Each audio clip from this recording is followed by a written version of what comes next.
Most importantly, I want to extend my sincere condolences to this family.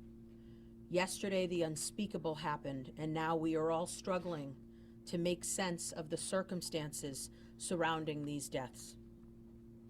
I have assigned one of the most experienced prosecutors in my office to lead the investigation into these deaths, as well as a victim witness advocate to provide all of the supports and services that this family may need, now or at any point in the future. I hope and trust that members of the media recognize the unspeakable grief that this family is experiencing and that you will respect their privacy.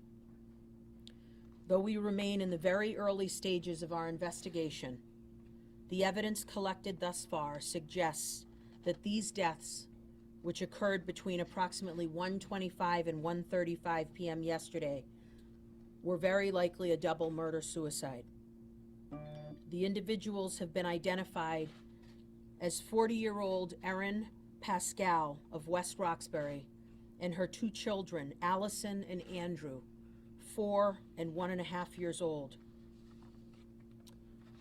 As many of you are now aware, yesterday's deaths sadly occurred at the same location as two other separate suicides this year. The first occurred on May 20th, the second occurred on December 9th. And yesterday, December 25th, marked the third separate tragedy and the third, fourth, and fifth deaths at this Northeastern University garage in the last 7 months. It is my duty to say this. If you or someone you know is thinking about suicide, there are services available to help you. Please utilize this help. You can call or text the Samaritan statewide hotline, 877-870-HOPE. Help is also available through the National Suicide Prevention Lifeline by calling 1-800-273-TALK. Military veterans and their loved ones should press 1 for the Veterans Crisis Line. The Trevor Lifeline is available to help lesbian, gay, bisexual, and transgender youth and young adults at 1-866-4U-TREVOR. If you believe that you or anyone you know is at immediate risk or harm, you can always call 911. Additional resources can be found through the Massachusetts Coalition for the Prevention of Suicide. No matter the season, being a parent can be incredibly stressful. There's help available to any parent struggling with the emotional hardships of raising a family through the Parent Stress Line at 1-800-632-8188. In closing, I want to say that every death in our community, whether homicide or suicide, has significant impacts. It can leave people in despair, traumatized, and feeling hopeless. For a parent to come to a place in which they harm their children in this way indicates that their mental health struggles were severe and in need of immediate supports. Mental health issues are not specific to one type of individual. It has many faces. This Christmas Day tragedy demonstrates the urgency of addressing mental health, suicide, and homicide. We have to do more to address these significant public health issues that impact all of us in Suffolk County. My office is committed fully to working with our partners to do so. Before I take questions, I want to thank the first responders, the Northeastern Police, Transit Police, Boston Police, EMS, and my staff at the Suffolk County DA's office, all of whom were there in real time as this tragedy unfolded. The Mayor, Commissioner Gross, Chief Hooley, Chief Green, Superintendent Sullivan, the Northeastern Police, and I are all deeply committed to getting our first responders the peer support and mental health treatment they deserve as they perform their jobs every day.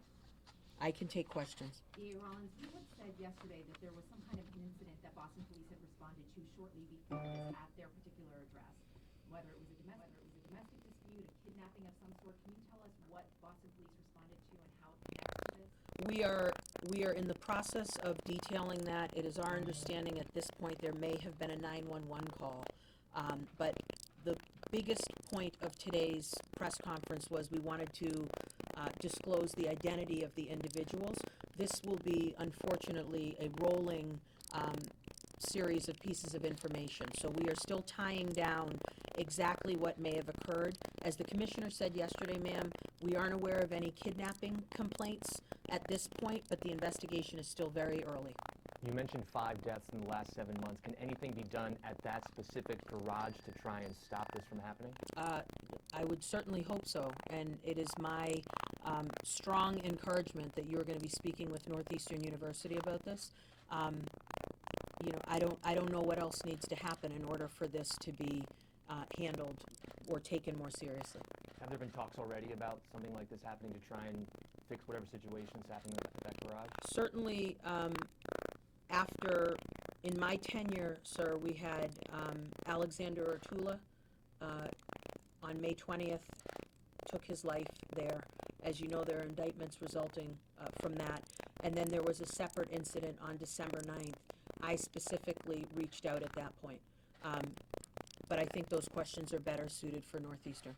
District Attorney, can you elaborate on who called 911 and what the call pertained to? We'll be getting hopefully a little more information about that now. Just all I can say at this point is it's our understanding there was a call that was made. We are going to be piecing that together as we can. As you know, yesterday and today, why we waited this long is we always notify the families first prior to letting the media know. And so I can tell you the Boston Police Department, in collaboration with Transit Police and Northeastern Police, have literally been working around the clock to try to get information. When we have more, if it's appropriate, we'll share it at that time.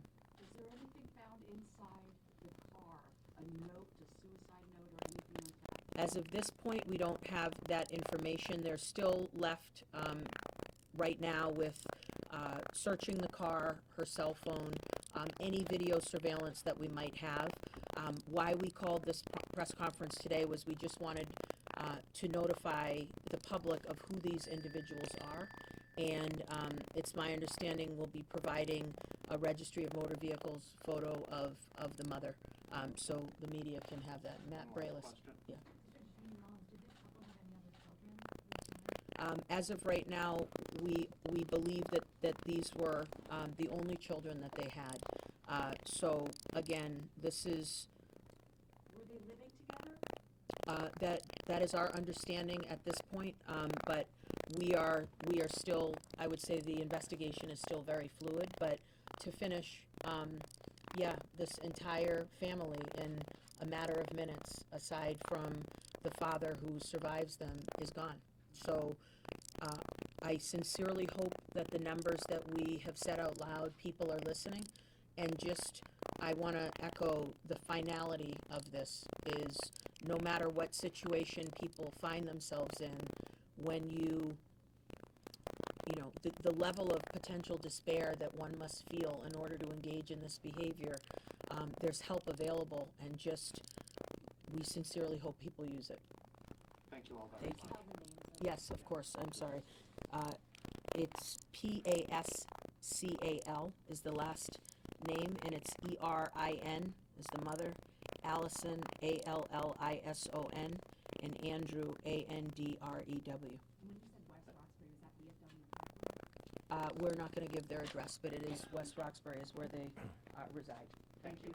Thank you very much.